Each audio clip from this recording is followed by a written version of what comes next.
Hi guys, this is your Dr. Siddhant Mohanty, finally back again with another episode of Quantum Economic Diaries. Today I am here to discuss about my very first debut launch, the Quantagraph Quantonomics, which is my very first book with the first chapter, which is an extract from my very second journal, the Quantum Economic Diaries, which is indeed another abstract from my very first journal, the Quantum Mathematical Diaries. So today I'm going to discuss about a number of topics related with what you're going to see in my very first chapter in my very first book, which will be starting with quantum projections, and which talks about why what makes a first world country, and then followed by quantum wealth matrix. Why do rich countries keep getting richer? Why do poor countries keep getting poorer? Then followed by your quantum projects, which is the most important highlight of my entire book, which deals with the quantum mathematical application which I put in that. These quantum projects are to be defined. I mean, I would define a quantum project to be something, a project like which you see in Singapore or many other first world countries, very successful countries. In fact, my quantum projects are even more successful than that, as per what I have defined them. It takes, if you invest 21,000 crores today and you immediately commence the project tomorrow, this project will give you a yield of your entire investment within a matter of 3 to 6 months time. Imagine you open up a school today. Imagine a school to be a quantum project, but actually this is a very bad example, but I'm just telling it to you. Assume a school to be a quantum project, and you start a school today. Let's say the idea was given by me, and then now Reliance started, say, Reliance International School. They started Reliance International School today, and within 3 months, they are able to make back all the money that they invested, from construction to the operation expenses to everything, within 3 months or 6 months, at the max 6 months, they're able to make back everything. If they invested 10,000 crores in that school, they're able to make that 10,000 crores within 3 to 6 months. That is what is a quantum project. That is a bad example. A hospital or a school is a very bad example, so don't take that. That is in fact a very greedy thing. In fact, this should be free. I believe that schools and medical should always be free in any country. Any country that pays taxes or anything like that, which just pays electricity bills and water, even does not pay taxes, I say the education and medical should be free in that country. So moving on to the next topic which I will be discussing on, quantum parallel economies, which will come after that. Once you open up a quantum project, in the next 5 years you will have a quantum parallel economy itself, which no other country has done before. What a country can do is till date, what a country has done is within 5 years they have opened up another new parallel economy, but they have never opened up a quantum parallel economy. What I have discussed, what I have explained in my book is very clear on that topic. Then the next topic would be the quantum policies, the laws which define a first world country. What are they, like index, the happiness index, the crime index, the corruption index, everything will be seen in that. Or the happiness, I have already mentioned happiness index, crime, the wealth index, the most important, your wealth index, all that will be discussed. And how do you move from a 2.3 or 2.6 trillion dollar economy like in the Indian economy into a $100 trillion economy? How come a small country, this is actually a wake-up call. I'm going to ask the biggest question which is going to blow every economist's mind right now. How come a small island country like Britain is more powerful, is much more powerful, has a much more powerful economy than India, a country which has got 100 times more resources, is 35 to 40 times more bigger than that little island?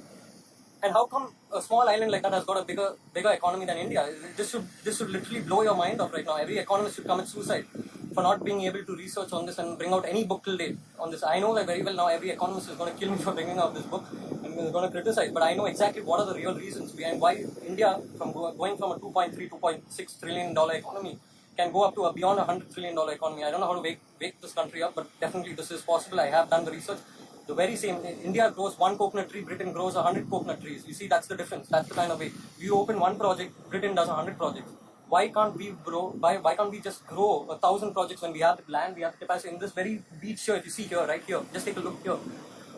You can grow 100 or 1,000 coconut trees, but there's none. There's nothing. This is the form. This is why the Indian economy is in big trouble, because today jet has gone into debt. You see, everything is failing. So this what is that? Ascel is gone. So this jet is gone. Kingfisher is gone. Everything is going one by one. They say it's a +7 GDP, but the reality, what my book is going to show you is this is actually a -7 GDP.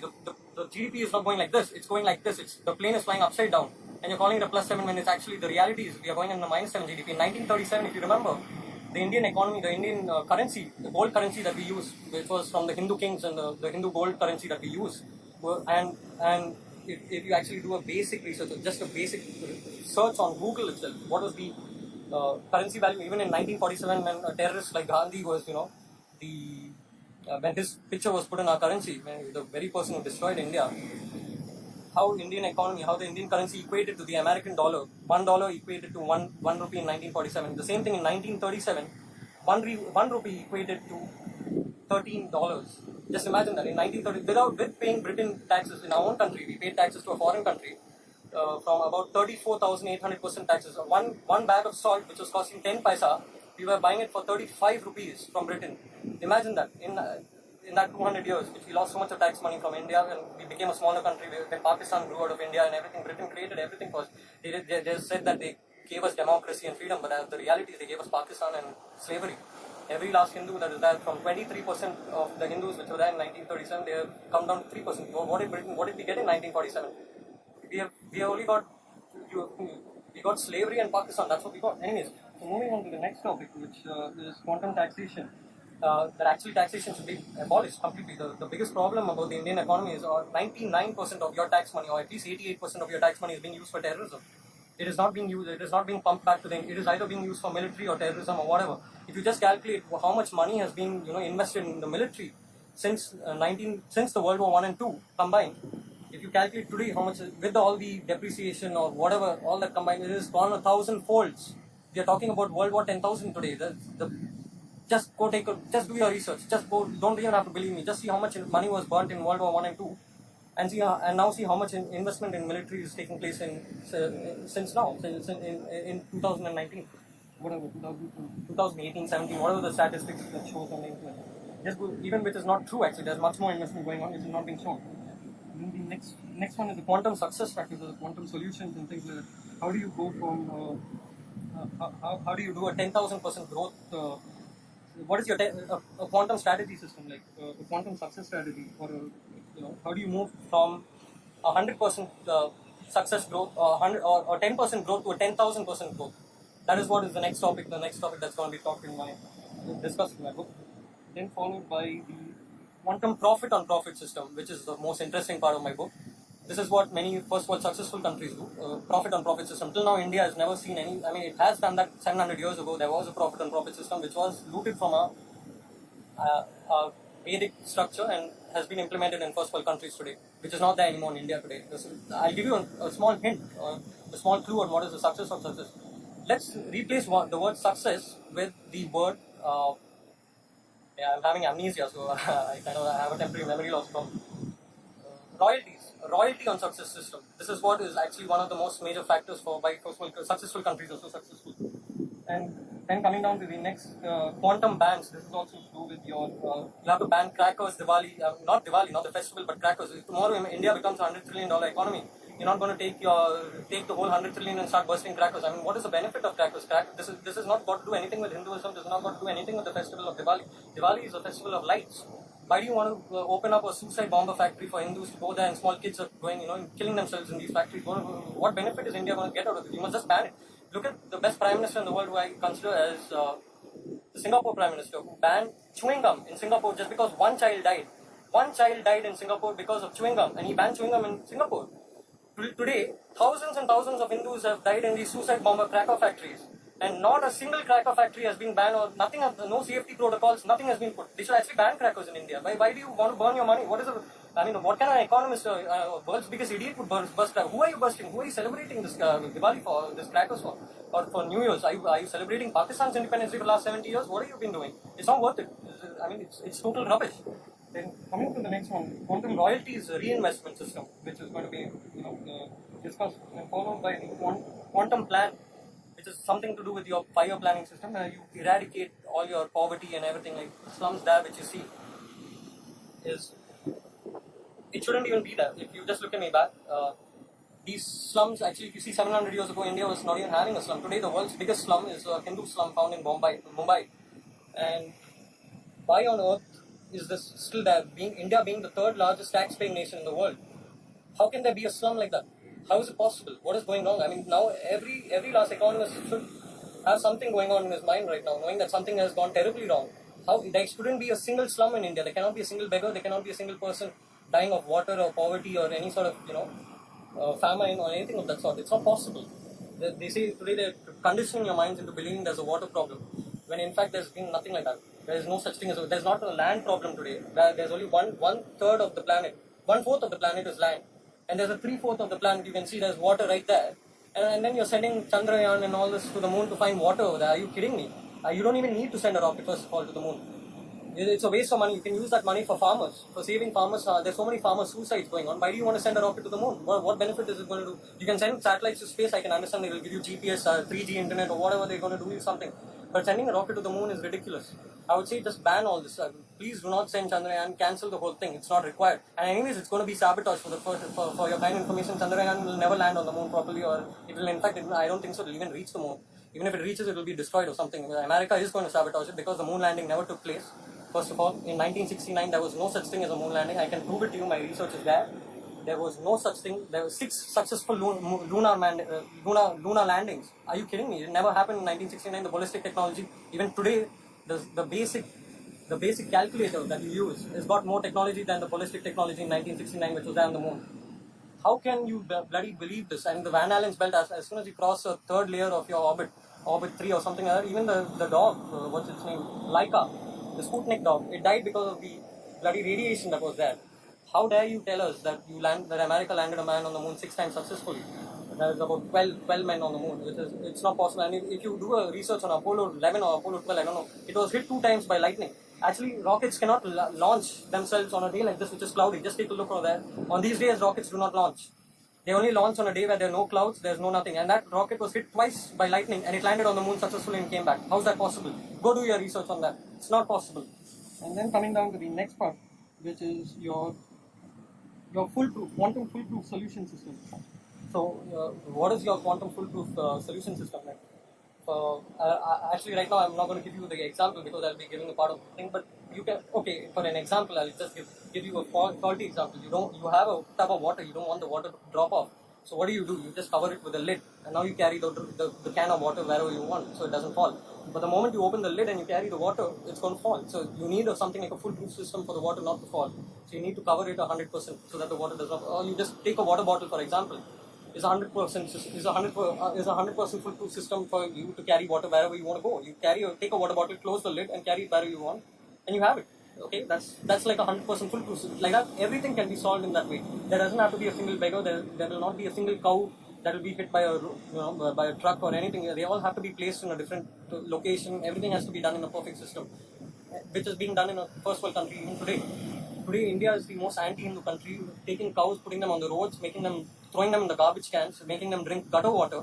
This is the most anti-Hindu country I've ever seen. If you go to any other country, they don't treat cows like this. They put them in a nice place, a haven. And if you actually take a look, you'll be so shocked. The cows are so healthy, they give so much milk. Today, you open up a cow's stomach, you find plastic inside, pins, you find HIV needles, you find those blades inside the stomach of a cow.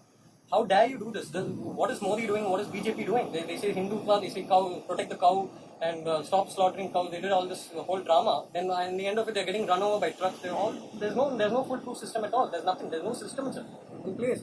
It should be written the first thing in our constitution to protect the cows. If you are such a big Hindu country, we are the world's first Hindu country, and today we don't even have a protection law for the cows to be kept in a safe place. And yeah, so you see that. Then quantum root analysis, which I'm going to. Sorry, quantum indexing, like your benchmarking and everything will be there. Will be the next topic, and then followed by the quantum root analysis, which is then followed by the quantum basics, quantum fundamentals. The next part of discussion in my book will be the quantum results and effects, which whether you actually got the effect, the result. You try an effect to get a 100% result, whether you got a 110% result or whether you got a 10,000% result. What is the final result? So you do an effect and you see what is the result, and it has to be this deals with a lot of statistical information basically. Then followed by your quantum business intelligence. What successful countries have, how do their businesses really succeed, and how to keep it a long term. Today, Jet is in debt, as I told you earlier. Also, there is no business intelligence system to protect these bloody businesses. There's nothing. Then followed by the next topic, which is the quantum artificial economic growth system, which is opening other parallel economies which should not be revealed actually. In fact, it should be a national secret. That's why this book is only for one person. It is a 10,000 crore rupee book, 10,100 crore rupee book. The actual value of this book is 88 lakh crores. It's a $1 trillion book. But I am selling it specifically for £1 billion. 10,000, a little bit more than £1 billion. It's a 10,100 crore rupee book. So, then the quantum artificial economic growth system, which deals with national intelligence and national security and everything of that sort. And then finally followed by the quantum distribution system. How do you distribute water and basic resources all throughout the country in perfect? How do you grow, instead of growing one coconut tree, you grow 100 coconut trees? Why not? Why not? Just go with it. That's what it is. Quantum distribution, and followed by the quantum division. How do you divide these societies? The successful country, there are only two types of people: middle class people and rich people. There are no poor people. Why is that so? What is the solution they use? They actually use the Vedic solution, which was actually there in India. There were no beggars 700 years ago in India. Go do your research. There was not a single beggar in India 700 years ago. What was the system they used? Today you see there, we have a GST number, we have a PAN number, we have this number, that number. But do you have a social security number? You have an Aadhaar card number. That is not your social security number. That is only to destroy you and loot taxes from you. That's it. It is not a social security number. Similarly, like that, you need to apply social security numbers and start distributing things to the right people at the right place. And that also has to be done digitally because the population is so high. And one thing I'm very proud about Modi, our Prime Minister, Narendra Modi, is that he is bringing digitalization. That is the one good step he has done. In the whole of till now, in the complete BJP corruption system or whatever political system, Congress is a terrorist organization according to me. The Congress terrorism has destroyed India. They made us celebrate 70 plus years of Pakistan's independence day. But when it comes to BJP, they are a little bit corrupt and they are also criminals in BJP. But the good news is they are trying to move out. But in the next 15 years, they will also become like Congress. They will become a terrorist organization. There will be politicians and terrorists as usual. So anyways, then moving on to the quantum division. As I said, there are only two types of people: rich people and middle class people. Then coming down to the next topic, which will be discussed, is the quantum diversity or the quantum diversity system. You're going to go into various. It's like diversification and things like that. So you're just going to move into different projects and things like that. Every 5 years, you're going to talk about multiple projects, in fact, not just one. Diversity. And then your final quantum 5-year real-time planning. This is a little different from your quantum planning, 5-year plan, which deals with the basic fundamentals, and the quantum real-time planning, which is going to deal with other parallel economies. When new parallel economies come, what are the other type of steps you take? So as of now, these are the 23 topics that I am going to discuss in my book. And apart from that, I have also discussed the socio-economic topics, which will be discussed in detail. About 100 pages of this is a 250 page Marvel, first chapter, which is Introduction to First World Dynamics. So this is how quantum economists envisions a place like this, beach like this, which looks like there's no opportunities. It looks like there's a slum and there's garbage all over the place. So what I see is very different from what a normal person sees. So over there, I see a geoengineered cloud machine, a NASA cloud machine over there, and then I see a project I see a saltwater conversion project there, and then after that I see a wastewater project, a gutter water project, a gutter water purification project there, followed by a float farm where you can do agriculture on the ocean, and followed by a solar float farm where you can get solar energy from the sun, and followed by even windmills, solar windmills, which are float farm, a windmill float farm, followed by sort of a private island, followed by tourism, and I see all different types of coast guards, lifeguards. I see so many jobs.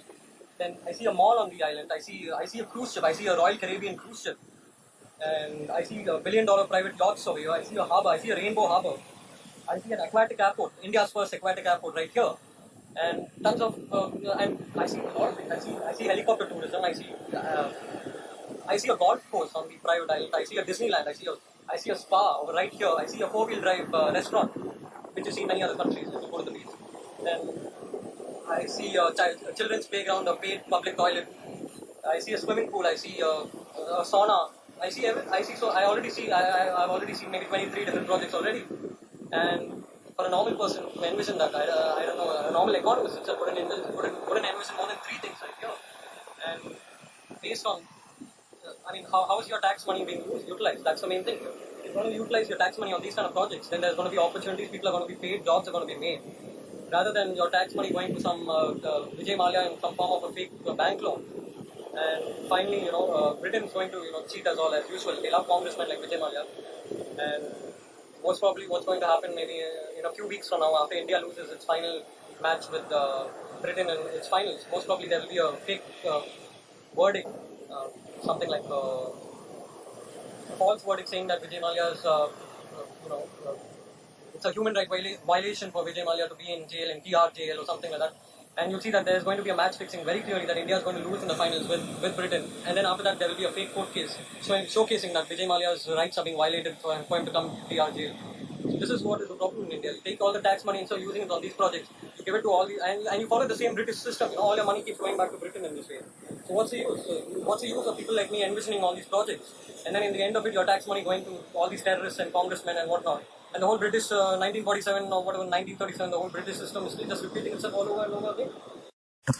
Hey, what's up guys? We're finally coming down to the main topic on the architecture of the Indian economy, which is a failed architecture. And finally we are just one book away from a $100 trillion economy. So let's get started. So the Indian economy is something like this. Okay, it's a vertical architecture, and this is the main problem for the Indian economy, where you see a metropolitan cities, or we just see a metropolitan city or metropolitan cities that just follow this system where there's just one coconut tree growing, and that's about it. This is the Indian economy. Now coming to a little bit more second world country, they go something like this. They're a little bit smart, and what they do with the coconut tree is that they partition the top area, and then it gets into two clusters, and you see coconut trees growing like this. So now you have a 200% economy, as you can see that 200%. Yeah. So from 2 coconuts, now you're having 4 coconuts growing. And what even more successful countries do, the third type of successful country, the first world countries, is that they jump 600%. This is just an explanation, raw explanation, but doesn't necessarily exactly mean as it is. So I'm just trying to create an example here. So they throw in botanical steroids into their water supply, and you see a much fatter coconut tree, and it's producing 12 coconuts a month. So India produces 2, third world country produces 2, a second world country produces 4. It goes 200% of third world country, and a first world country 600% that of a first world country. This is why, and we are supposed to grow more. We are supposed to move from just Mumbai. We are supposed to go into villages, towns, everywhere. This is supposed to be everywhere, and we have to follow this architecture, the third one, which is a 600% architecture, something like this. And this is why we are just having one coconut tree here. We need to grow multiple coconut trees all over India. That's the thing. And well, that's why the vertical architecture is a failed architecture. You see, this is about let's keep this as 1947, and since then the currency has kept coming down. It's like USSR. In 1991, USSR broke into 15 countries because of the economic collapse. And this is where exactly India is going. We are going into slums, and we're going to fail very soon. So this will always fail. This architecture will always fail. The vertical architecture, it will always keep coming down. Type A. And now your choices. I'm giving you type B architecture, which is the horizontal architecture, or the horizontal growth chain matrix. This is what I am focusing on. And how to get this done is very easy. Just using quantum projects alone, we can get this work done. And that's why I have selected the we'll practically be having a Bill Gates in every village in this country. That's where we're going if we go this way. So sorry. This is like, for example, what we are focusing on, what India focuses on, is just the heart. Like if a human body is there, if you're just going to take care of your heart and not take care of your lungs and other organs of your body, you will get problem. Your kidney will get problem. Your lungs are going to get problem. Something or the other. But in a horizontal growth chain, everything's taken care of. Your heart is taken care of. Your lungs are taken care of. Your kidneys are taken care of, your liver is taken care of. So that's why it will always keep growing, or it will stay constant, or it will again grow, it will stay constant, or it will grow. It will never come down. This is a very, very successful economy. And this is why the tax money is pumped back in and everything happens. It's very, very successful in that way. And as per this example which I gave you, I do not include GMOs. I'm just saying that there's something more important which I use the term botanical steroids, because they actually do that in first world countries, and they actually do mix things like that. So this is the explanation of the Indian economy. And then moving forward, to my next part is my favorite, the quantum mathematical theorem that I came up with in 2007, 2008. So this was the from my quantum mathematical diaries, my first research journal. I actually went through 3 different situations before this. This is practically my 4th situation, but I tried to make this mathematically possible. I wanted to solve this mathematically. I didn't know there's something like quantum mathematics. There's a way to solve things which nobody else has gone before. If, for example, I'll give you an example on how this whole thing started, how my ABC theory, which was my first theorem, which took about 370 plus derivations. This was just the first one. My 16th theorem has crossed 6,000 plus derivations. I had to go through 6,000 steps of derivations. It was crazy, psychopathic. I finished it in 2012 finally, and I moved on to quantum economics. So, going back to 2007, 2008, where I came up with the ABC equation, we all know the basics. If A is greater than B and B is greater than C, therefore A is greater than C. But no, there is a problem here. There is one very big problem. A is not greater than C. How did this happen? Now, my weight is 75 kgs. Say I have a pet lion, his weight is 50 kgs. And say I have a pet dog, that's 25 kgs. So A is greater than B, so I can carry 50 kgs. And B is greater than C, so I can carry 25 kgs. So 75 kgs is greater than 25. But in case 2, where the equation really starts, where my quantum mathematical equation starts. I am 75 kgs. B is 10 kgs, the Jag, which is a Jag, the car Jag, truck Jag, and my truck or car is C, 10,000 kgs. So A is greater than B, B is actually greater than C, but A is not greater than C. So how do you do this? How do you solve this?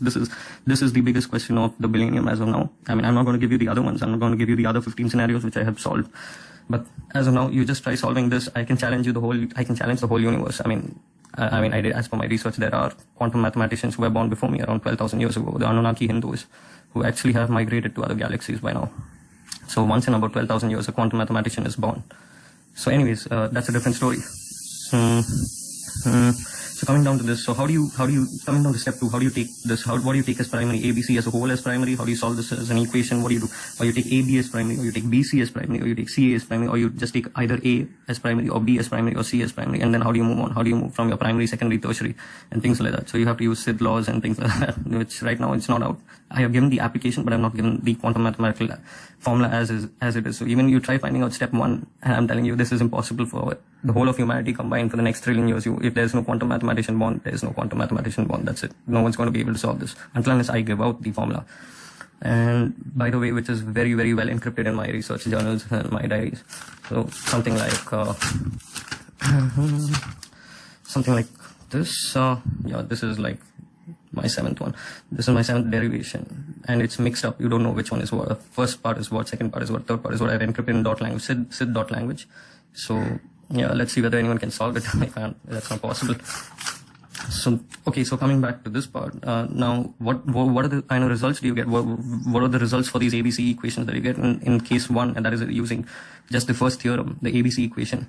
So you only get the shadow number actually. You get the 2 shadow numbers. You get 2 solutions. You get 2 results or more in quantum mathematics. So I will be providing the answer for this question in my book. I will not be giving the process, the entire process I will not give, but I will give the shadow values of ABC. And I'm not going to tell you right now which one is primary, secondary, or tertiary or anything of that sort. I'm not giving any clues. This itself is way too much. And you can see both equations are correct in their own ways. So you can't say there's neither right nor wrong. I always say do the right thing. There's something right, there is something wrong. Socially or whatever. But yeah, so finally coming, and by the time you reach the 12th theorem, where I have this is the most dangerous one. This is where you can make a Hydra quantum nuclear weapon, where you can actually wipe out the entire universe at 0.0 seconds. This is the most powerful part. Powerful creation, the most powerful. This is where all the powerful theorems start, where it's not supposed to go into the hands of anyone else. And theorem 13 is another level where you can go for a parallax, or something like you can migrate to a parallel universe itself, where after that you can actually destroy this universe and get away with it. You can travel to another parallel universe as long as that is human friendly or something. You can try that out. There is actually no end to quantum mathematics. It's so crazy. The whole universe and beyond. It's a whole universe and beyond out there. What I'm opening right now is the door to the biggest infinite, an infinite number of universes are going to open right now. After I release, if I ever release this, if I release all my 16 quantum theories, I'm right now running on my 17th quantum theory, and in that I've already finished 7,000 derivations as of now. 7,600 something derivation steps have already been done, and I'm working on that since 2012. Now it has been since 2018 I have been working, December 2018, but I've also been doing my work, so because of that I have only completed so less. I'm expecting another 7,000-8,000 more derivation steps to be going before I complete this. I have only completed about 50%, around 50%. So anyways, let's hope something good happens finally, and best of luck to you all. And I hope that the Indian economy goes well and politicians and terrorists do not interfere with this. Let a billionaire businessman get my book, and that's the best person to be given to. I believe the best person is, of course, Sir Ratan Tata. And hopefully, let's hope everything goes well. I don't know what's going to wake up, but the worst case scenario, I have to sell this book. I have my medical condition, does that to be fixed. And hopefully I don't have to sell this to China or some other country. And yeah, that's about it. Thank you so much. Yeah, so as I was saying, from theorem 12, actually you get all the 6 loop values. Basically, in mathematics till now, you would have only seen AP-GP series, something to understand about the infinity concept of quantum mathematics. But it is another totally different concept. It's a merger of many other mathematical concepts, branches together. That's what creates quantum mathematics. And that's what I was saying. From the 12th equation theorem onwards, you are able to get the values of all. You are able to get both the shadow values, both the parallel mirror values, and as well as both the property values. So that's why it is so powerful. Since 12, 13, 14, 15, 16, there is absolutely infinite scope outside from 13 it is completely from outside the universe itself. You can actually recreate another parallel universe and you can do whatever you want. You will be that powerful. Yeah, so that's about it. Thank you.